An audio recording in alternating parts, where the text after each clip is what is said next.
यदि हमारा जीवन विषयों के प्रवाह में बहता ही रहा तो इस दुखमय संसार से मुक्त होने का फिर हमें आगे अवसर कब मिलेगा, हरि जाने।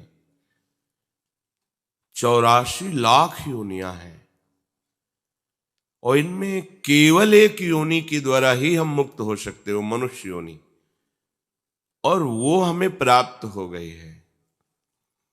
मनुष्य योनि में भी जो अत्यंत दुर्लभ विषय है, भगवत वार्ता सुनना, भगवान नाम की महिमा सुनना, अपने जीवन में द्वंद्वों से ऊपर उठने की साधना की भावना जागृत होना, ये सब दुर्लभ बातें हैं, वो भी भगवत कृपा से प्राप्त है। अब अपने को सावधानी पूर्वक प्रमाद ना करते हुए इसी जन्म में भगवत प्राप्ति करनी है। भगवत प्राप्ति में बाधा है कामना। ये बहुत बड़ा शत्रु है, अध्यात्म मार्ग का बहुत बड़ा दुश्मन है। पूरा जीवन निकल जाता है सतमार्ग की चेष्टाएं करते हुए, पर ये कामना ही हमें अनुभव में नहीं आने देती। साधना का जो फल है, प्रभुपद पंकज प्रीति निरंतर, यह सब साधन कर फल सुंदर। समस्त साधनाओं का सुंदर फल है आराध्य देव श्री हरि के चरणों में निरंतर अनुराग भरी वृत्ति से हमारा संपूर्ण अंतःकरण उसी में डूब जाए। अहम इन्हीं चरणों की दास्ता में बुद्धि यही निश्चय कि प्रभु ही सुख है, मन इन्हीं की सेवा का चिंतन, चित्त एक एक वृत्ति के द्वारा इन्हीं का पूजन करे, यही जीवन का सार। पर कामना ऐसा नहीं होने देती। कामना का स्वरूप है प्रभु के सिवा और कुछ भी चाह करना। बोले फिर जीवन कैसे चलेगा? ये जीवन तो कामना से ही चलता है, हमें ये चाहिए, ये चाहिए, ये चाहिए। तो आपको भरोसा नहीं है क्या? एक देशीय शरीर में ममता करने वाली मां अपने बेटे की चाहे जितना सयाना हो जाए वो चिंता करती है, कब उसे क्या चाहिए वो अपनी सामर्थ्य के अनुसार प्रयास करती है। तो क्या अखिल शक्तियों के स्वामी, सर्वज्ञ, सर्वत्र विद्यमान, सर्वशक्तिमान प्रभु, हम जिनके बच्चे हैं, जिनके अंश हैं, क्या हमको बताना पड़ेगा कि प्रभु मेरी आवश्यकता है? आवश्यकता वो खुद पूर्ण करेंगे। अनावश्यक मांगे हमें परेशान किए हुए, आवश्यक मांगे। जीवन जीने के लिए जो आवश्यक है वो प्रभु पहले से पहले भेजते रहेंगे, विश्वास कीजिए, वो दिए हैं। पर अनावश्यक मांगे जो अहंकार की पुष्टता के लिए, इंद्रियां जो भोग सुख के लिए लालायित है, अनावश्यक, ये मांगे हमें भगवत विमुख कर देती है। तो कहां फिर हम इस मांग को कैसे मिटाएं? चलो मांगो, पर केवल इन्हीं से मांगो। भगवान ने रास्ता दे दिया। आर्त, अर्थार्थी, जिज्ञासु, ज्ञानी, 4 ही प्रकार से मेरे को भजने वाले हैं। भगवान ने उसमें कहा कि जो ज्ञानी है वो मुझे बहुत प्रिय है, बहुत प्रिय है। तो फिर ऐसा लगा कि ये जो 3 हैं, आर्त, अर्थार्थी, जिज्ञासु, ये आपको प्रिय नहीं है। श्री भगवान मानो इसी भाव को आगे पुष्ट करते हुए कहते हैं, उदाराः सर्व एवैते। भगवान उदार कह रहे हैं, जो इनसे मांगता है, देखो कैसे उदार शिरोमणि है। प्रभु से जो मांगता है प्रभु उसे उदार कहते हैं, दरिद्र नहीं कह रहे, भिखारी। मांगता ही रहता है, ये दे दो, ये दे दो। जैसे कोई संपत्तिवान माता पिता हो और उसका पुत्र उससे मांग रखे बार बार, तो उसे अच्छा लगता है कि ये इसी के लिए तो वैभव है, अच्छा है, और क्या चाहिए तेरे को, और क्या चाहिए। उनको और दुलार आता है, फिर ये तो अनंत शक्तियों के स्वामी है। बस शर्त है केवल इन्हीं से। इस शर्त में हम सब फेल हो जाते हैं। अगर केवल एक बात रहे कि इन्हीं से, तो आप निहाल हो जाओगे। ये शब्द याद कर लो, केवल इन्हीं से। इंतजार करो, ऐसा नहीं कि अभी बोला अभी हो जाए। बहुत बच्चे हैं उनके, एक दो थोड़ी हैं। और पुकार तो अभी आपकी पहुंच जाएगी, अभी पास हो जाएगा, पर वो पुकार नहीं, अभी आर्त नहीं है, दैन्यता नहीं है, प्रियता नहीं है, इसलिए हमारी पुकार वहां तक पहुंच नहीं पा रही है। पुकारते रहिए, केवल इन्हीं को पुकारिए। जिस दिन सुन लेंगे ना, तो इस दरबार की बात ही कुछ ऐसी है कि एक बार इस दरबार का आश्रय लेने वाले को कभी दूसरी तरफ देखना भी नहीं पड़ा। और ये ऐसे उदार दाता है कि मांगने वालों को कह रहे हैं उदार है। उदारा सर्व एवैते ज्ञानी त्वात्मैव मे मतम आस्थितः सहि युक्तात्मा मामेवानुत्तमां गतिम। कितने कृपालु हैं वो। तमाम गतिम, जो मांगोगे वो तो मिलेगा ही, और ये अपनी तरफ से एक बात देंगे, उत्तम गति दे देंगे। ये अन्य की तरफ मत देखो, एकमात्र प्रभु का भरोसा कर लो तो कामना की भी पूर्ति हो जाएगी, और जो निष्काम धर्म के आचरण से फल मिलता है उत्तम गति, वो उत्तम गति भी दे देंगे। कितने कृपालु हैं। भगवान कह रहे हैं कि ऐसा न समझो कि ज्ञानी ही मुझे प्रिय है और तो सब बेकार।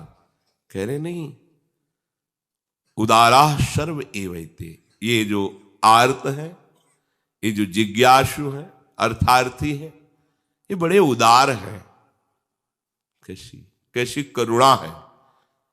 भला मांगने वाला उदार कैसे हो सकता है। लेकिन ये अति उदार भी सुंदर, ये ऐसे प्रिया प्रीतम है, ऐसे महामहिम है कि इनके दरबार में जो मांगा तो उसको उदार कहते हैं। बड़ा उदार है, बड़ा लाडला बच्चा है, इधर उधर ना भटक कर सीधे हमसे कह रहा है। प्रभु का प्यार देखो। हम भटक रहे हैं अज्ञान की धरा में, प्रभु सत्संग के द्वारा हमारे हृदय का मोड़ कर रहे हैं अपनी तरफ। उनको जरूरत नहीं है,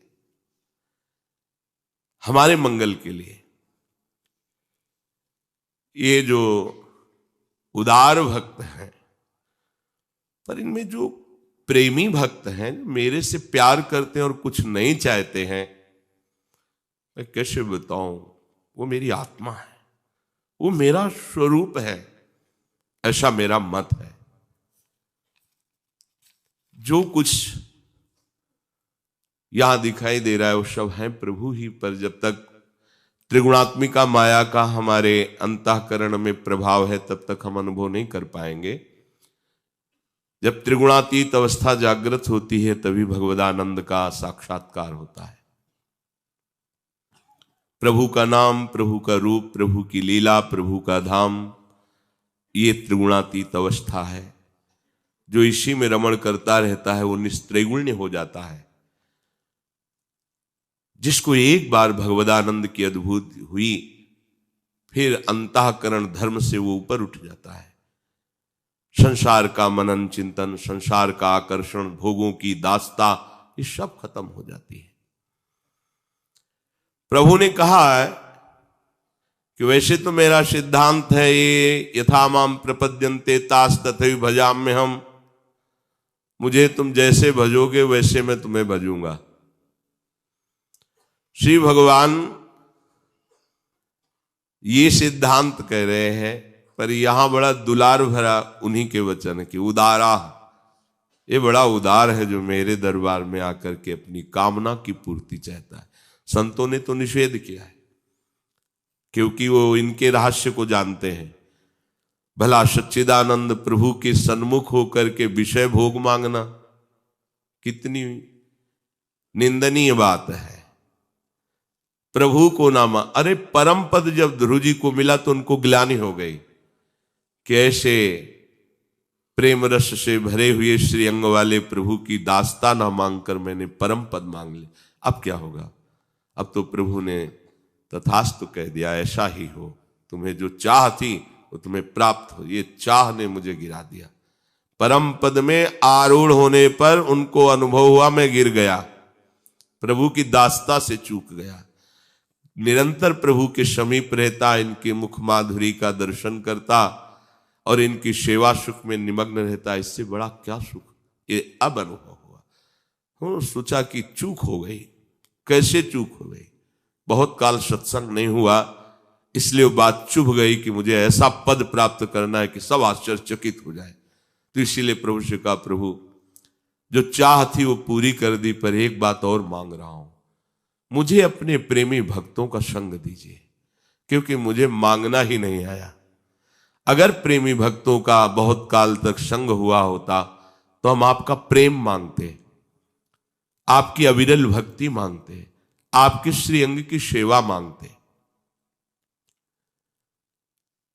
ये जो प्रभु से चाह की जाती है, संतों ने इसे पसंद नहीं किया, जो प्रेमी जन, पर भगवान उसका भी स्वागत करे। आओ आओ, तुम आओ तो हमारी तरफ आओ। कितने कृपालु हैं, हम सब इनकी कृपा को नहीं देख पा रहे। प्रभु कहते हैं किसी भी तरह से तुम मेरे से संबंध जोड़ तो लो, तुम्हें बेपरवाह कर दूंगा। किसी भी तरह से, धन की चाह से, संकट निवृत्ति से, किसी भी कामना से। कामाद द्वेषाद भयात स्नेहाद यथा भक्तेश्वरे मनः आवेश्य तदघम हित्वा वह वस्तद गतिम गताः। काम से, द्वेष से, भय से, स्नेह से, किसी भी भाव से यदि प्रभु का अपनापन स्वीकार कर लिया जाए, मेरे स्वामी अब मेरी बात आपसे ही बनेगी। कहते एक नहीं अनेक जन परम पद में आरूढ़ हो गए। जैसे भक्त भक्ति से भगवान को अधीन कर लेता है, वैसा सुख इनको वर्तमान में तो नहीं मिलता। अब भगवान से द्वेष करेगा, और एक है कि स्नेह में भरकर उनको भोग लगा रहा है, नाम कीर्तन कर रहा है, नाच रहा है, उसको जो वर्तमान में सुख मिल रहा है, उसको जो द्वेष से भज रहा है उसको थोड़ी अनुभव में आएगा ये सुख। पर परिणाम सबका एक ही होगा। कितने कृपालु, कितने कृपालु। काम से, किसी भी कामना से, प्रभु है ना, स्वामी है, अखिल कोटि ब्रह्मांडों के अधीश्वर है, सर्वलोक महेश्वर है। किसी भी कामना से वही परम पद देंगे। वो वस्तु तो देंगे ही, परम पद दे देंगे। यदि इनके सिवा और किसी से, जैसे कोई भी बड़ा से बड़ा देवता है, वो विधि विधान देखेगा आपका। अगर विधि में त्रुटि है तो आपका अनुष्ठान सफल नहीं होगा। सांगोपांग अनुष्ठान होना चाहिए और उसी के अनुसार आपको फल देगा। आप जहर मांगो तो जहर दे देगा, जो मांगो वो आपकी जितना तपस्या है, जितना साधन है, उसमें अगर त्रुटि है तो नहीं मिलेगा। सांगोपांग अनुष्ठान हो, फिर जो चाहोगे दे देगा। पर हमारे प्रभु ऐसा नहीं करते, जो चाहोगे नहीं देंगे। तुम्हारा जिसमें मंगल होगा वही देंगे, अन्यथा नहीं देंगे। और त्रुटि हो जाने पर भी तुम्हारी अनुष्ठान की वृत्ति से फल नहीं देंगे। तुमने प्रभु के लिए प्रयास किया, अपनी कामना पूर्ति के लिए, प्रभु को वो इस बात पे रिज के अनुष्ठान से भी बढ़कर दे देंगे। इस राशि को सब कोई नहीं जानता, इसीलिए जल्दी प्रभु की शरण में नहीं होता। ये ऐसा करुणा में दरबार है, कहीं नहीं सुना, कहीं नहीं देखा। एक श्री हनुमान जी महाराज की सिद्धि कर रहे थे, बताया भी है सत्संग में, भीमसेन उनका नाम था, और थे भी बहुत बलवान। और हनुमान जी की सिद्धि और भक्ति में अंतर है, ध्यान रखना।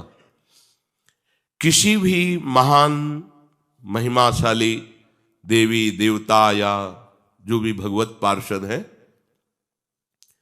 सहज भाव से इनकी आराधना करो, सफलता ही सफलता मिलेगी। वो आपको आगे बढ़ाते चले जाएंगे। और सिद्धि का तात्पर्य होता है उनको अधीन करना मंत्र के द्वारा। अब उसमें अगर अनुष्ठान में त्रुटि हुई तो तुम्हारी ऐसी तैसी भी हो जाएगी। परम कृपालु श्री हनुमान जी महाभागवत हैं। आप खूब भगवान के चरित्र सुनाइए, उनको नाम जप कीजिए, उनकी सेवा कीजिए। बड़ी से बड़ी त्रुटि हो जाने पर आपका मंगल नहीं होगा, मंगल भवन तक पहुंचा देंगे। पर यदि आप किसी मंत्र के द्वारा, हनुमान जी महाराज के जो मंत्र हैं उनके द्वारा आप उनको सिद्ध करके अपना चमत्कार दिखाना चाहे तो सांगोपांग होना चाहिए, नहीं फिर सब बिगड़ जाएगा। अब बहुत काल तक नियम निष्ठा में रहना कठिन होता है।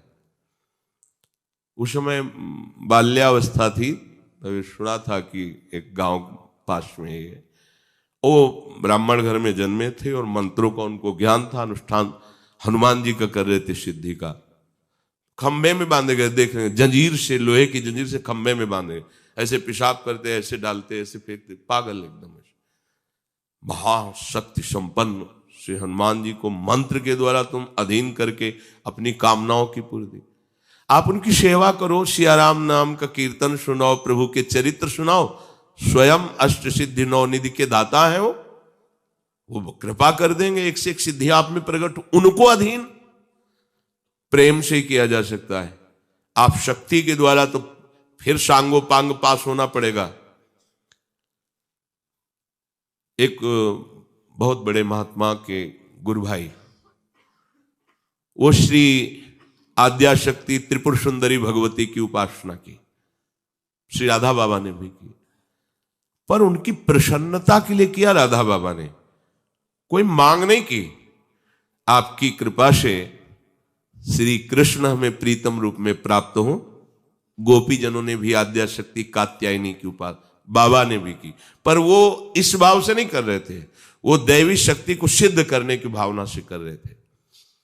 और बहुत सावधानी, जो बड़े महात्मा थे उन्होंने उनको कहा कि देखो आप आग में कूदने जा रहे हो, मां भाव से करोगे तो दुलार करते हुए सारी कामनाएं पूर्ण करती रहेंगी, और शक्ति को अधीन करने की बात सोचोगे तो आपको कसौटी में कसना पड़ेगा। उनका हम तैयार है। बहुत अल्प दूध लेकर के मंत्र का जाप, उतने ही मंत्रों का हवन, और उस भवन में किसी का प्रवेश नहीं, बड़ी सावधानी से कर रहे थे। जब उनकी सिद्धि का समय आया तो एक मक्खी उनके आसपास घूमी। माता जी का एक नाम भ्रामरी है। इतनी भनभनाट पैदा हुई कि दिमाग कहना कंट्रोल के बाहर हो गया, क्योंकि दैवी शक्ति थी। अब बेटा हो तो मां मां पुकारे, लेकिन वो तो अधीन करना चाहते थे शक्ति के, दिमाग का। सामने देखा अत्यंत सुकुमार अवस्था और एक सुंदरी खड़ी है। पूज्य भाव हट गया। जो पूज्य भाव हटा से या देवी सर्वभूतेषु बुद्धि रूपेण, गायब बुद्धि, बुद्धि खत्म। जो एक फुटपाथ में ऐसे पागल जैसे घूमता है, स्थिति हो गई, खत्म। तो जो दैवी शक्तियां हैं, बड़े बड़े देवता हैं, ये मंत्र के अधीन है, ऐसा नहीं, मंत्र के अधीन है। अगर सांगोपांग अनुष्ठान हो गया, जितना मंत्र का अनुष्ठान होता है, तो आपकी कामना पक्की सिद्ध कर देंगे। अगर उनको अधीन करना है कि बोले इनके ऐसा, इनकी अमुक शक्ति अधीन है, अमुक शक्ति अधीन, ये हमने दर्शन भी किए हैं, भ्रमण में बड़े अनुभव हुए हैं। एक जगह गायत्री माता का जो सिद्ध भाव है उनको प्राप्त था, तो ऐसे ही हजारों की लाखों की सभा लगती थी, ऐसे कर देते तो ऐसे खर खर खर कर सोने चांदी के सिक्के गिरते ऐसे। ये सब दैवी शक्तियों के चमत्कार। अगर आप निष्काम भाव से गायत्री जप करेंगे तो श्री कृष्ण प्रेम प्रदान कर देंगी, क्योंकि गायत्री कृष्ण स्वरूपा ही है, भाव अलग अलग है। यहां कह रहे कि जो देवताओं का सकाम भाव से अनुष्ठान करते हैं, अगर अनुष्ठान की पूर्ति ठीक हुई तो आप जो चाहते हैं वो दे देंगे आपको। परिणाम क्या होगा कोई मतलब नहीं, तुम्हारा परिणाम क्या होगा, उनका परिणाम क्या होगा, इसका भी मतलब नहीं। आपके पास है तप रूपी धन, उतना कर लो। अब आप देखो, औरों की तो बात जाने दो, देवादिदेव महादेव, वो असुर शकुनि पुत्र विरकासुर, नारद जी से पूछा ऐसा कोई देवता बताओ जो झटपट सिद्ध हो जाए, प्रसन्न हो जाए, हमें वरदान दे दे। बहुत जल्दी प्रसन्न होने वाले आशुतोष तो भगवान शंकर हैं। सहज भाव में उपासना करो, अत्यंत दुर्लभ प्रेम प्रदान कर देंगे। नरसिंह मेहता जी, पूज्य राधा बाबा, बड़े बड़े महापुरुषों को भगवान शिव ने प्रिया प्रीतम का प्रेम प्रदान किया है। मंत्र के द्वारा जो चाह करोगे वो आशुतोष है, और ढरदानी इसीलिए क्या विचार नहीं करते जा। उसने देखा कि प्रभु को प्रसन्न करना बड़ा कठिन है, तो अपने शरीर का मांस काट कर अग्नि में हवन करने लगा और भगवान शिव के मंत्र का उच्चारण। भगवान शिव प्रकट हुए और कहा, काहे भाई ऐसा कष्टप्रद कार्य कर रहे हो, हम तो एक अंजुलि जल में प्रसन्न हो जाते हैं, क्या चाहिए? बोले महाराज जिसके ऊपर हाथ रख दो वो भस्म हो जाए। अगर हरि से ऐसा मांगते तो डांट कर हरि अंतर ध्यान हो जाते हैं, जिसके ऊपर हाथ रख दे ऐसा। पर वो तो आशुतोष और डरदाली मगन रहते हैं हरि प्रेम में, दुनिया से मांग जाओ तथास्तु। उसने सोचा परीक्षा पहले गुरु से ही करनी चाहिए, इन्हीं के ऊपर हाथ रख देते भस्म हो जाएंगे तो कैलाश का वैभव हमारा हो गया। वो बुद्धि होती है। भगवान शिव भागे, भगवान शिव अपने ही वरदान से। अब वो भगवान शिव के जब देखा कि अब उसको आसुरी शक्ति से वो भी संपन्न था, भगवान जैसे भागते वैसे ही वो पीछे भागता। वो सोचा बचा सकते हैं तो इस संकट से, भगवान शंकर इस संकट से अगर बचा सकते हैं तो श्री हरि बचा सकते हैं। अंदर से चिंतन किया, हरि संभालो आके, तो बस बीच में ही प्रकट हो गए। प्रणाम बृकासुर जी।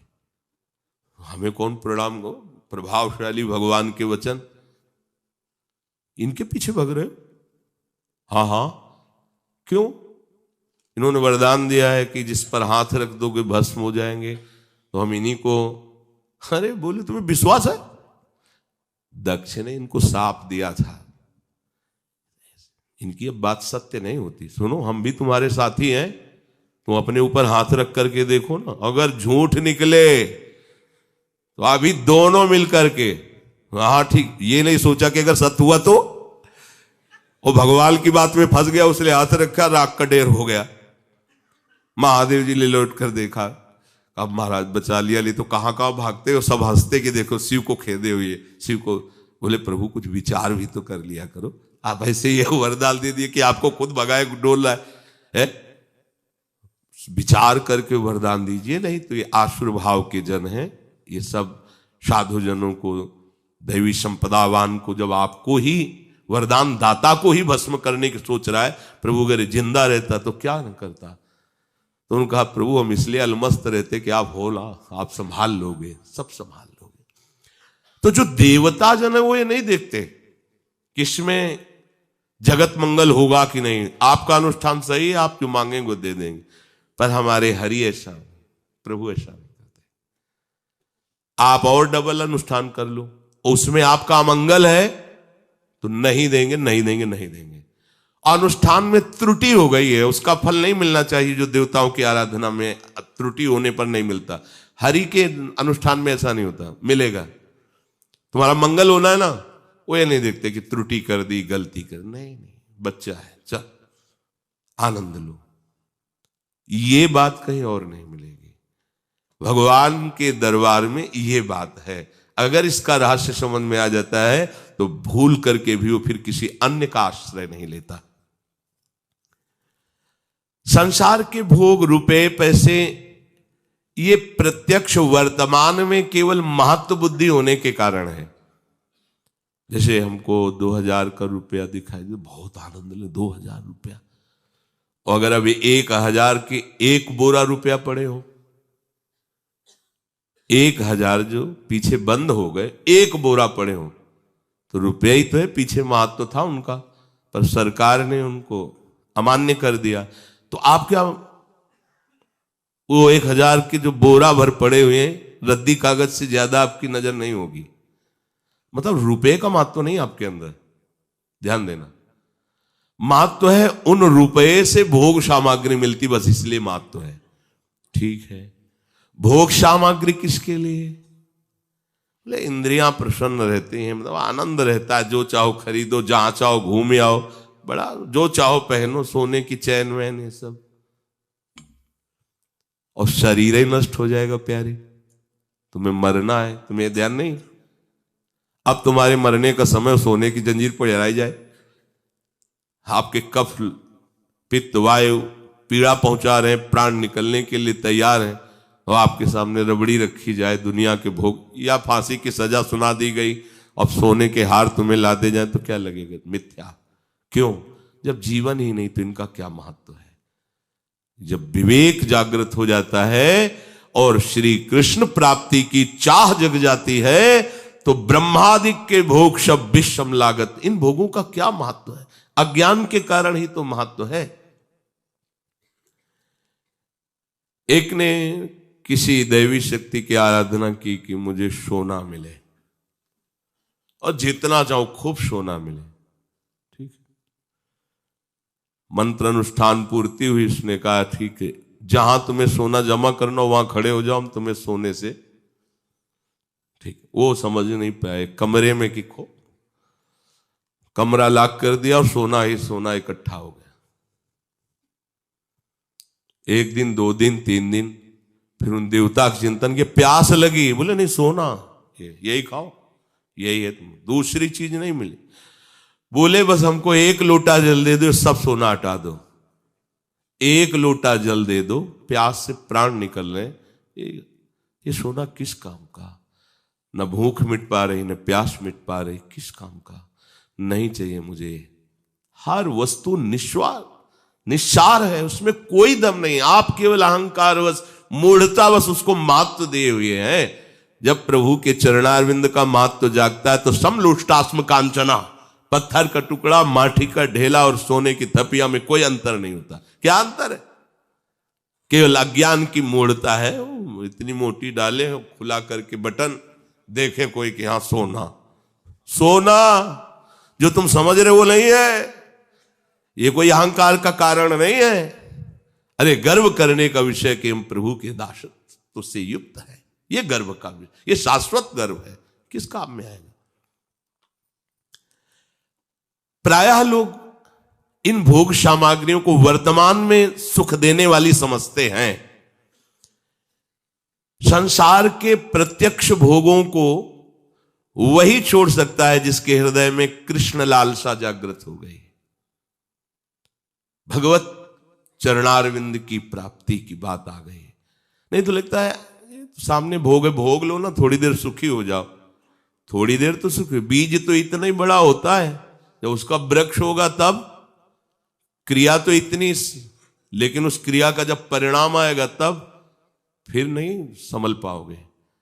अज्ञान की वृत्ति में लगता है कौन देख रहा है, क्या है, कर लो मनमानी थोड़ी देर, मन प्रसन्न। मनमानी, मन प्रसन्न कहां भूल कर रहे हो? दुश्मन को खुराक दे रहे हो, तुम्हारा नाश करेगा। और जो क्रिया कर रहे हो वही क्रिया तुम्हारे बांधने का अगले जन्म का कारण बनेगी। पर प्रभु के दरबार में यदि भोगों की भी मांग करे तो आनंद का अनुभव प्रभु करा देते हैं। भोगों की भी मांग करे, बहुत बार इसीलिए कहते हैं कि कोई भी कामना है तो प्रभु से कहो। बहुत सुंदर पत्नी मिले ऐसी कामना करदम जी के हृदय में थी। उन्होंने किसी अन्य का आश्रय नहीं लिया। सुंदर पत्नी चाहिए, भगवान का आश्रय लिया। बड़ा भजन किया, भगवान प्रकट हुए। क्या चाहिए? उनका सुंदर पत्नी। भगवान के आंसू गिर पड़े। इतना कठिन भजन करने के बाद, मेरा साक्षात करने के बाद, सुंदरता की सीमा भगवान है, सुंदर पत्नी से वो बिंदु सरोवर बना भगवान की अश्रु का। ठीक है, आदि सम्राट महाराज मन की पुत्री श्री देहूति जी लेके आएंगे, आपको दे देंगे। परम सुंदर हो, और तुम्हारे कल्याण के लिए मैं स्वयं तुम्हारा पुत्र बनूंगा। मांगा नहीं, मांगा था सुंदर पत्नी। भगवान कपिल देव जी के रूप में आकर के दिव्य सांख्य योग का उपदेश करके उनको मोक्ष पद पे विराजमान किया। यह है भगवान के दरबार की मांग। जो चाहे, जो चाहे, प्रभु सबके दाता है। बस हृदय में बैठा ले कि केवल प्रभु से मांगना है, तो प्रभु से उदार कहते हैं। भक्ति की लौकिक पारलौकिक कामना की पूर्ति करके भगवान उसकी इस बात पर नहीं देखते, जिसने मेरा भजन करके लौकिक वस्तु मांगी, मैंने दे दिया, फुर्सत हो गई। नहीं, वो नहीं जानता। पर हम तो जानते हैं ना कि जो वस्तु दी है वो नाशवान है। तो मेरा आश्रय, मेरा भजन नाशवान नहीं है। क्या उसका फल इतना ही होता है?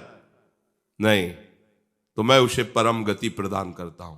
अपनी तरफ से परम गति प्रदान करते हैं और उसकी मांगी हुई वस्तु प्रदान कर देते हैं। गोस्वामी जी कह रहे हैं, और काहि मांगिए को मांगी बो निवारे,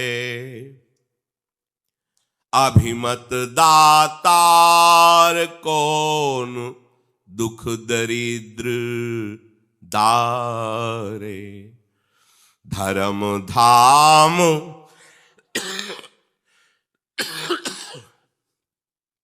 धर्म धाम राम काम कोटि रूप रूरो, साहब सब विधि सुजान दान खड्ग शूरो।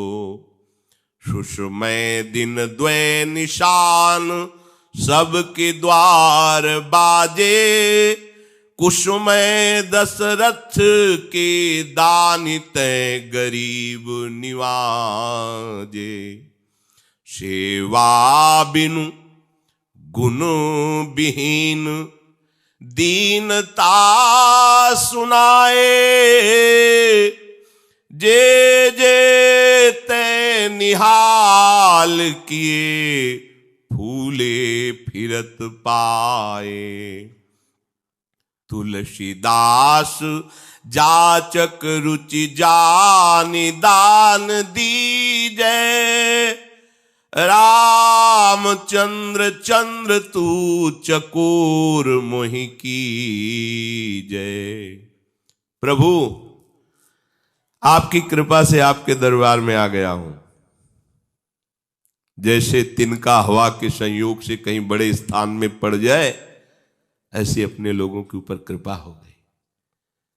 नहीं, इस प्रपंच संसार के दलदल से निकल पाना अपने बस की बात नहीं थी, निकाल दिया। अगर संसार से भागे भी तो शरीराभिमान में फंसा हुआ जीव निकल नहीं पाता, प्रभु ही निकालते हैं। प्रभु आपकी कृपा से आपके दरबार तक आ गया। यही सरावत अति कठिनाई, राम कृपा बिनु आई न जाए। गृह कारज दुर्गम जंजाला, ते अति दुर्गम शैल विशाला। ये बड़े बड़े पहाड़ हैं, मोह के, काम के, क्रोध के, लोभ के, मद के। इनको पार करके गृहस्थी की बेड़ियों को काट करके इनके दरबार तक कोई आ पावे, बहुत कठिन बात है। बिना इनकी कृपा के इनके दरबार तक नहीं आया जाता। आने का तात्पर्य है अन्य आश्रय त्याग कर भगवद आश्रित होना। अब जब आपके दरबार में आ गया तो किसी और के आगे हाथ फैलाऊं तो आपकी भी बात आ गई। प्रभु देखो, भक्त कितने प्रवीण होते हैं। प्रभु अपनी माया से सबको फंसाए। प्रभु प्रदत्त विवेक से, ज्ञान से प्रभु को फंसा लेते हैं। आपकी कृपा से आपके दरबार में आ गया। अब आपके दरबार में आने के बाद किसी और की तरफ हाथ फैलाना पड़े तो इसमें आपकी भी है। मतलब समझो आप, हमारे सर्वलोक महेश्वर प्रभु के दरबार में आने के बाद फिर किसी और के आगे हाथ फैलाना पड़े तो बोले उसने दिया क्या है इतना बड़ा था, तुम्हारे अंदर अभी कुछ कमी रह गई, मांगना पड़ा। तो इतने बड़े से मांगने के बाद फिर प्रभु, मुझे तो नहीं लगता कि आपके दरबार में आने के बाद किसी के आगे हाथ फैलाना पड़ेगा। पहले ही बात है कि ऐसा दीजिए कि फिर और चाह ना रह जाए, क्योंकि आपके दरबार की यही है। आपके दरबार की आली निराली शान ये देखी, सखावत खुद तेरी गलियों में भटकते देखा। यहां सुख मारा घूम रहा है क्योंकि सुख सिंधु का दरबार है।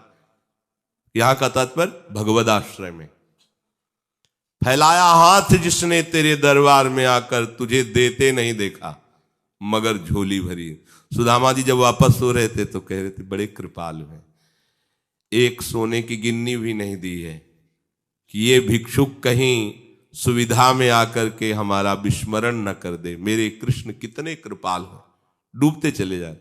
एक दिन का भोजन भी नहीं दिया है, मेरे ही आश्रित रहे। बड़े कृपालु है उन्होंने, बड़े कृपा। जब पहुंचे तो वहां द्वारिकापुरी जैसी सुदामापुरी खड़ी थी। तुझे देते नहीं देखा मगर झोली भरी दे, निहाल कर दिया। प्रभु ऐसा आज तक कोई दाता नहीं, वेद पुराण सब साक्षी हैं कि जिसके दरबार में एक बार मांग लिया जाए फिर दोबारा मांगना ही मिट जाए, वो तो केवल हरि का दरबार, दूसरा कोई नहीं। को मांगी वो निवारे, ऐसा कोई नहीं है दरबार जिसमें मांगे और मांगना मिट जाए। अब नहीं चाहिए, अब कछुनाथ न चाही। प्रभु भी दे रहे हैं, नहीं अब कछुनाथ न चाहिए, आपसे भी नहीं चाहिए, ऐसा दे देते हैं।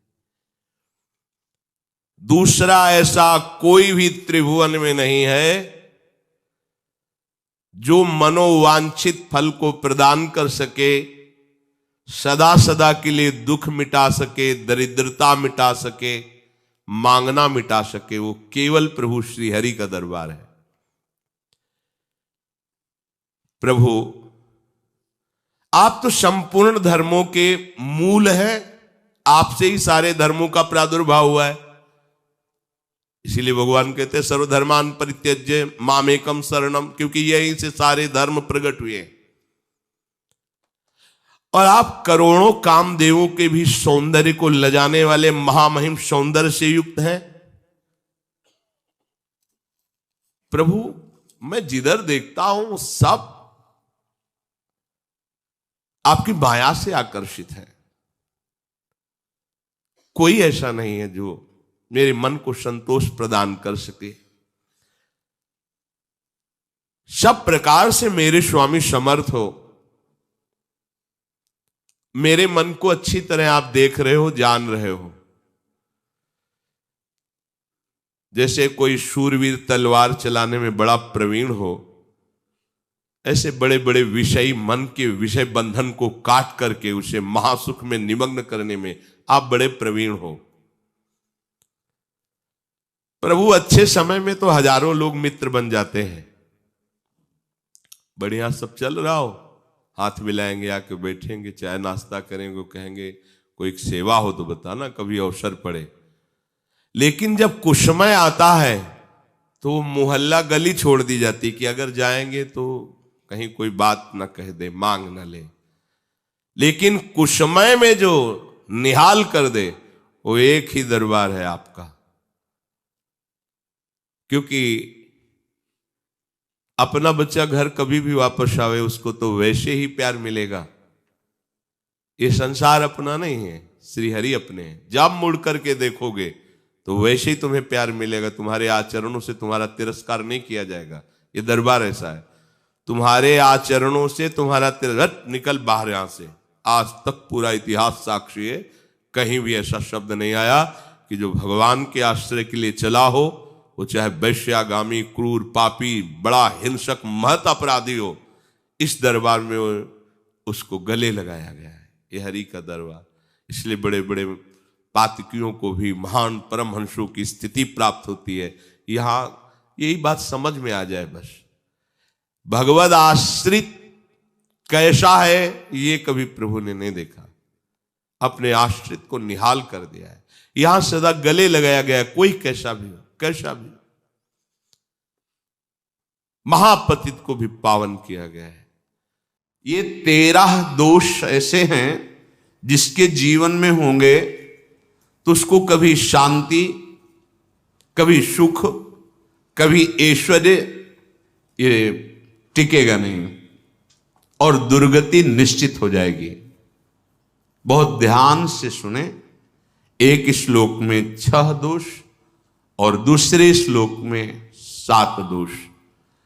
उपासक को कभी इन दोषों को अपने अंदर टिकने नहीं देना चाहिए। और जो संसार के मार्ग में चल रहे हैं, अगर इन दोषों में चलेंगे तो हुआ जो आपके पुण्य कर्मों से ऐश्वर्य है भी वो नष्ट हो जाएगा। आप दुख, चिंता, शोक से ग्रसित होकर बड़ा दुख में जीवन व्यतीत करेंगे और आपकी गति बिगड़ जाएगी, दुर्गति हो जाएगी। विकत्थनः स्पृहायुर्मनस्वी बिभ्रत कोपम चपलो अरक्षणश्च एतान् पापाः षण्णराः पाप धर्मान् प्रकुर्वते नोत्र सन्तः सुदुर्गे संभोग संविद विषमोतिमानी दत्तानुतापी कृपणो बलीयान वर्ग प्रशंसी वनितासु देष्टा एते परे सप्तनशंस वर्गाः। जो अपने मुख से अपनी बड़ाई प्रशंसा करता है, ये 13 लिख लो दिमाग में, डायरी में, क्योंकि ये नोट हो रहा है, आवाज डाली जाएगी, आप बार बार सुन, इनसे बचिए। अपनी बड़ाई, अपनी प्रशंसा कभी अपने मुख से नहीं करना, नहीं तो आपके पुण्य नष्ट हो जाएंगे, बुद्धि भ्रष्ट माने गिर जाएगी। अगर परमार्थ में चल रहे हैं तो भी, और व्यवहार में तो पुण्य नष्ट हो ही जाएंगे। बुद्धि गिरी हुई तभी ऐसी बात होती है। और यह दोष बहुतायत है, ये बहुत प्रभावशाली है। अपनी बड़ाई मारना, इसको देख लो, पकड़ो, सत्संग है। अपने मुख से कभी अपनी बड़ाई ना करना। अगर कोई अपने मुख से अपनी बड़ाई करता है तो उसके सुकृत नष्ट हो जाते हैं, बुद्धि भ्रष्ट माने गिर जाती, पतित हो जाती है, फिर निर्णय ठीक नहीं। अगर हमारा सारथी, हमारा ड्राइवर मूढ़ हो तो कहीं भी हमको गिरा देगा, तो वो बुद्धि भ्रष्ट मतलब गिर जाती है, निर्णय करने लायक नहीं रहती। अपनी प्रशंसा अपने मुख से करना।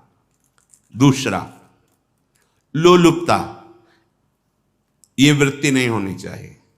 धर्म से चलेंगे, धर्म के द्वारा जो हमें प्राप्त होगा उसी से हम अपना भरण पोषण करेंगे। आपके बच्चे स्वस्थ होंगे, बुद्धिमान होंगे, परिवार में बहुत सुख और शांति होगी। भले दीपक की तरह जलो, बहुत काल तक रहेगी। लक्ष्मी जी भी आपके घर में बहुत काल, हम ये नहीं कहते कि बहुत नहीं, जितनी है बहुत सुख शांति से चलोगे। अगर लोलुपता करोगे, हिंसा, छल कपट, व्यभिचार, चोरी, ऐसे धन आ जाए, वो आएगा। लेकिन वो हाइलोजन की तरह आएगा, एकदम प्रकाश और फ्यूज, बिल्कुल अंधकार करके जाएगा। देख लेना, तुम्हारे जो सुख के हेतु हैं, तुम्हारा शरीर, तुम्हारे बच्चे, तुम्हारी पत्नी, तुम्हारा परिवार, उसको देख के तुम रात दिन जलोगे बिना आग के। ऐसे उनके आचरण होंगे, ऐसे उनके अंग होंगे, ऐसे उनके दिमाग होंगे, ऐसा उनका व्यवहार होगा। ये लोलुपता अगर उपासक में या किसी में है तो उसको नष्ट कर देती है। सावधान।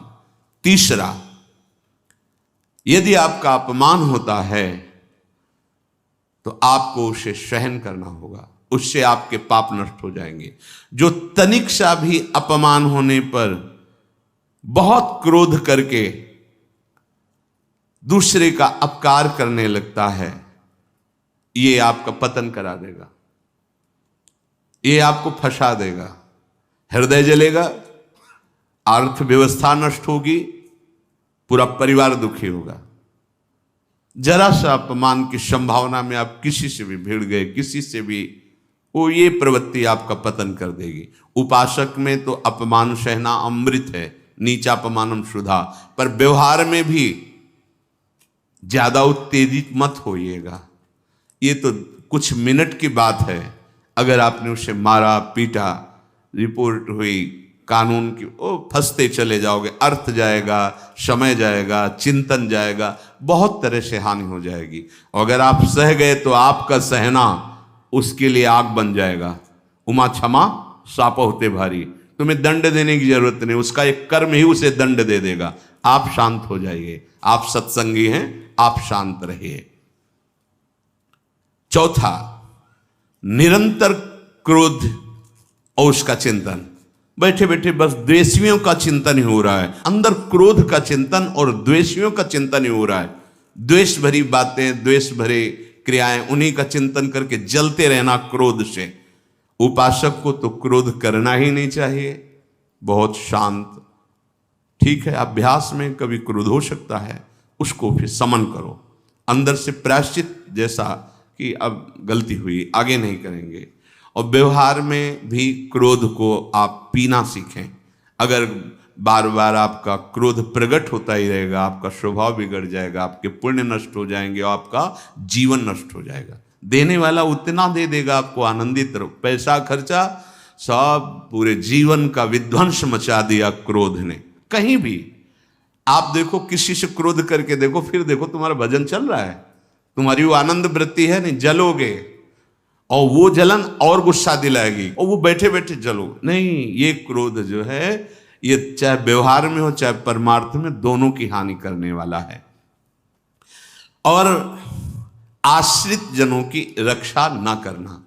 अगर कोई भाग कर आपके पास आ गया है, कोई पशु पक्षी या कोई मनुष्य, आपको चाहिए कि अब चाहे हमारे पहले प्राण जाएं, उसकी रक्षा करेंगे। सीवी जैसे तो कोई बिरले ही होते हैं, पर इतना जरूर ध्यान रहे, जैसे कोई पशु पक्षी किसी भय से आपकी सीमा के अंतर्गत आ गया है, अब उसकी रक्षा करनी है आपको। अगर आप स्वयं मार देते हैं या मरवा देते हैं, या आपके सुकृत नष्ट कर देगा, या आपकी दुर्गति का कारण बन जाएगा। और जो पाप कर्म उत्साहित होकर करते हैं, उपासक को तो बहुत सावधान रहना चाहिए, पर व्यवहार में भी जो नहीं करना चाहिए, अगर वो पाप कर्म आपके द्वारा मन में प्रेरित हो रहे हैं, संकल्प बन रहा है, क्रियाएं हो रही, दुर्गति पक्की, पुण्य नष्ट हो जाएंगे, दुख अशांति बढ़ती चली जाएगी, कभी शांति नहीं प्राप्त कर पाएंगे। ऐसा नहीं कि जो मन में आवे सो करें। पापाचरण निडर और उत्साहित होकर करना, अगर ऐसे लक्षण है, निश्चित दुर्गति होती है। ये 6, अपनी बहुत बड़ाई करने वाला अपने मुख से, लोलुपता, तनिक से अपमान में सहन ना करने वाला, निरंतर क्रोधी और आश्रित जनों की रक्षा न करने वाला, और निडर हर्षित होकर पाप कर्म करने वाला। दूसरे श्लोक में 7 है, 6 7। 1, संभोग का ही चिंतन करना, संभोग में ही मन लगाना, संभोग दूसरी स्त्रियों के साथ करने की भावना रखना। संभोग, पहला है संभोग। रात दिन बैठे बैठे बस यही चिंतन करना, गंदी बातों का, गंदी बातें देखना, गंदी बातें सुनना, गंदी बातों का चिंतन करना। फिर अन्य माताओं बहनों के प्रति काम दृष्टि से देखना, कोई आ जा रही है तो दृष्टि से काम भाव से देखना, भोग बुद्धि से देखना, निश्चित पुण्यनाश दुर्गति। बड़े बड़े उदाहरण इतिहास में हैं जिन्होंने ऐसा दृश्य नेत्रों से देखने की चेष्टा की, मन में संकल्प किया भोगने का, नष्ट हो गए, चाहे वो कितने बड़े प्रतापी हों।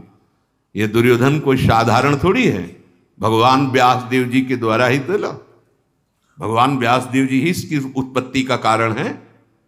आप देखो इतने महान पुलस्त जी ही उत्पत्ति का कारण है रावण की। बस यही ऐसे दोष हैं जिनके कारण जीव नष्ट हो जाता है। ठीक है, धर्मयुक्त काम भगवान ने आदेश किया है, आपका पाणिक ग्रहण संस्कार हो गया है, संतानोत्पत्ति की भावना से कुछ पवित्र तिथियों का त्याग करते हुए चर्चा में हुई है। एक नियम है, एक आदेश है शास्त्र का, आप बहुत काम प्रवृत्ति वाले हैं तो प्रत्येक मास में जब माताएं बहनें पवित्र हो जाती मासिक धर्म से, तो जिनका पाणिक ग्रहण आपने किया, जो पत्नी स्वरूप हैं, वो ठीक है। वहां भी बार बार के लिए व्यभिचार प्रवृत्ति के लिए शास्त्र आदेश नहीं करता, संयम पूर्वक, और उसका चिंतन नहीं करना। पाणिक ग्रहण संस्कार है, घर में विराजमान है, एक संयम एक नियम के अनुसार उसका चिंतन तो फिर भ्रष्ट कर देगा। चिंतन प्रभु का करना है, चिंतन प्रभु की सेवा जो आपके कर्तव्य, इसके चिंतन से बचो। घातक है, बहुत बड़ा जहर है, अगर विषय चिंतन होने लगा तो मरोगे, जिंदा जलोगे, दुर्गति भी होगी। ये अंदर की जो आग है ना, कामाग्नि, ये इतनी बढ़ती चली जाएगी, तुम्हारे होश खराब हो जाएंगे कि मुझे क्या करना चाहिए क्या नहीं करना चाहिए। कोवा मदांधो मदनातुरोमा, अंधा हो जाएगा, नहीं दिखाई देगा अनुजा तनुजा क्या है कौन है, कुछ नहीं, भ्रष्ट बुद्धि। संभोग का चिंतन नहीं, धर्मयुक्त काम आदेश है शास्त्र में। यदि आप प्रवृत्ति मार्ग में हैं तो अपनी पत्नी को जो पाणिक ग्रहण स्वीकार किया है, वहां भी पवित्र तिथियों का त्याग करते हुए, एकादशी है, रामनवमी है, नव दुर्गा है, जन्माष्टमी है, राधाष्टमी, जो पवित्र तिथियों का त्याग करते हुए और ऐसे जो मर्यादाएं हैं उसके अनुसार, और कहीं पराई स्त्री के साथ संभोग की बात, निश्चित दुर्गति पक्की है। ऐसे ही माताओं के लिए है, स्त्री शरीर के लिए है। यदि वो ऐसी गलत चेष्टा तो पतिवंचक परपति रति करही, रौ नरक कल्पसत परही। ये भोग चिंतन से बचने की चेष्टा कीजिए तो क्रिया से अपने आप बच जाएंगे। क्रिया के पहले चिंतन होता है, चिंतन से ही क्रिया का आवेश आता है। चिंतन संभालिए, इसी से भगवत प्राप्ति होती है, चिंतन से, और इसी से दुर्गति भी होती है। अनन्यश्चिन्तयन्तु माम, भगवान चिंतन करें, मेरा करो, कर्तव्य कर्म मेरे को समर्पित करो। अब जब चिंतन संभोग का होगा तो बुद्धि भ्रष्ट हो जाएगी। ये जो राक्षसी प्रवृत्तियां सुनने को मिलती है ना, कि ऐसा हुआ, वो देखा सुना और चिंतन किए, अब इतनी राक्षसी वृत्ति आ गई कि बस अब उनमें और राक्षसों में कोई अंतर नहीं रह गया। दूसरा, विषमता रखने वाला, सबके साथ बर्ताव ऐसा कि मैं बहुत श्रेष्ठ हूं और दूसरे सब नहीं, ऐसा व्यवहार नहीं। सब भगवत स्वरूप हैं, समान व्यवहार। जैसे आपके भोजन है तो जो आप पा रहे हो वही सबको दीजिए, बैठने की व्यवस्था, उठने की व्यवस्था, क्रम बाय क्रम, पर उसको भी नीच भाव से मत देखिए। उस कोटि का उसको प्यार दीजिए, दुलार दीजिए, सम्मान दीजिए। इतनी विषमता न फैलाते रहें अपने जीवन में कि आप सबके निंदा के पात्र बन जाए। विषमता नहीं, सबको प्यार।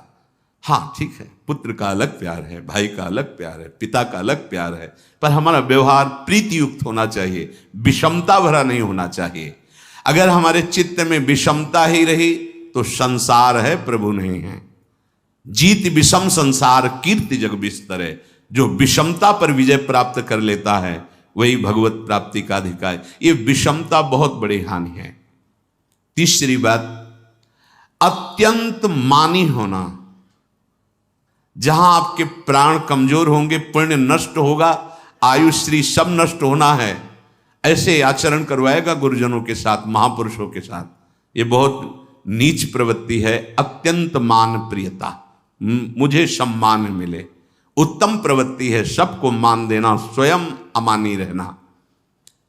चौथा, दान देने की बात कह के मुकर जाना या दान देकर पश्चाताप करना। दे दिया है, बहुत जल रहे हो, दूसरे से वार्ता कर रहे हो कि पता नहीं क्या यार बुद्धि में हो गया, हमने उसको इतना कहा था, उतना दे दिया, क्यों दे दिया, ऐसा ऐसा, मतलब अंदर चिंतन करना, क्यों दे दिया तो दिया। इसके बाद जो आपका ये जलन हो रही, पश्चाताप, सुकृत नष्ट हो रहे हैं। दान देकर पश्चाताप करना या दान देने की बात कह के मुकर जाना। जैसे आपने कह दिया आपको इतना इतना ऐसा, अब आप मुकर गए, ब्याज सहित तुम्हें देना होगा, ये तुम्हारी दुर्गति का कारण बन जाएगा। ऐसे ही नहीं बोलना चाहिए, बहुत होश से। वाणी एक अमोल है, जो कोई बोले जान, ये तराजू तौल के तब मुख बाहर आन। पांचवा, अत्यंत कृपण होना, ना परिवार को सुखी कर पा रहा, ना अपने को सुखी कर पा रहा है। एक एक सिक्का बैंक में जो मर गया। धन की वास्तविक गति यही है कि अपने परिवार को खूब उसकी अनुकूलता प्रदान करो, उसमें से कुछ हिस्सा किसी ऐसे को जिससे तुम्हें बदले में कुछ लेने की भावना ना हो। कोई साधु महात्मा, गाय, पशु पक्षी, किसी भी जीव बीमार है शरीरधारी, उसके जिससे कुछ कभी लेने की भावना ना हो, एहसान की भावना ना हो। सो धन धन्य प्रथम गति जाकी, धन्य हो गया उसका धन। अब वो कृपण का धन किसी काम में, ना स्वसुख, ना परिवार के सुख, ना धर्म कार्यों में, व्यर्थ जीवन चला गया। उसी धन का चिंतन करना, उसी का संग्रह करना और उसी की रक्षा करते करते शरीर छोड़ देना, तो चिंतन बिगड़ गया। तो कह रहे हैं जो कृपणता है और अर्थ और काम की प्रशंसा, उसी की चर्चा, उसी का चिंतन, रुपया और भोग, उसी की चर्चा कर, जहां बैठे रुपया की चर्चा, भोग की चर्चा, जहां एकांत में बैठे उसी का चिंतन, कैसे रुपया बढ़े, कैसे भोग मिले। और अगर अवसर मिला तो रुपया अधर्म से आवे चाहे धर्म से, उसको इसकी कोई परवाह नहीं। भोग चाहे धर्म से हो चाहे अधर्म से, जिसका अर्थ और काम भोग ही चिंतन है वो धर्म नहीं। जिसका धर्म चिंतन का विषय है तो अर्थ और काम भी ऐसा होगा जो मोक्ष प्रदान करने वाला हो। धर्म, अर्थ, काम, मोक्ष। और जो बालक, स्त्री, पागल, असहाय, जो इनकी रक्षा न करके इनकी हानि करता है, दुर्गति निश्चित है। माना आपकी पत्नी है, उसका स्वभाव बिगड़ा हुआ है, क्रोधी है, कटु वचन बोल, लेकिन आपके ही प्रारब्ध के लिए, माना आपका पति ऐसा स्वभाव वाला, पर आपके ही प्रारब्ध से तो संयोग बना है आकर, अब इसका निर्वाह कर ले जाओ तो पवित्र हो जाओगे दोनों। और अगर झगड़ा और लड़ाई और मारपीट और कहीं हिंसादि के रूप में उतर गए तो फिर और करनी बिगड़ गई। बालक है, आप उसको ज्ञान नहीं कि आप पवित्र है, कि आप पवित्र है, उसको ज्ञान नहीं कि आप उसके साथ व्यवहार अच्छा कर रहे हैं कि बुरा कर रहे हैं। रक्षा करनी है आपको, शोषण नहीं करना। कह रहे हैं स्त्री, बालक और पागल, जैसे विक्षिप्त है, पागल है, आपको रक्षा करनी है। बन जाए तो उसको भोजन, ऐसा नहीं कि ईंट मारो, उसको अपमानित करो, उसकी बुद्धि खराब है, प्रारब्धवशात खराब हो गई है। तो शास्त्र आज्ञा करता है, स्त्री, बालक, जैसे पागल, विक्षिप्त आदि हैं, असहाय है, असमर्थ है, बूढ़ा है, वो आप सेवा भी करो तो वो गाली दे सकते हैं, उनकी बुद्धि बिगड़ गई।